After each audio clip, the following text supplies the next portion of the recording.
একজন স্বামী ইচ্ছা করলে প্রয়োজনে স্ত্রীর কাছে এক ফোঁটা চোখের পানি ফেলেন, ফেলে বলেন, বিবি তোমারে আমি অনেক ভালোবাসি, তুমি আল্লাহর ওয়াস্তে বেপর্দা হইও না, তুমি বেনামাজি থাইকো না রে, নিয়ত করো চলো আমরা দুইজনে একসাথে নামাজ পড়ে যেন আখিরাত আমরা দুইজনেই জান্নাতি হই। হাদিসের মধ্যে আছে জান্নাতি বান্দাকে যদি, আরে মিয়া 70,000 না, যদি 70 কোটি জান্নাতের হুরও দেওয়া হয়, তারপরেও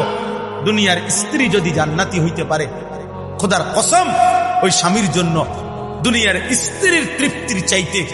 সুখের চাইতে 70 কোটি হুরের সুখ বেশি হবে না, হালাল স্ত্রী যতটা আনন্দময় হবে।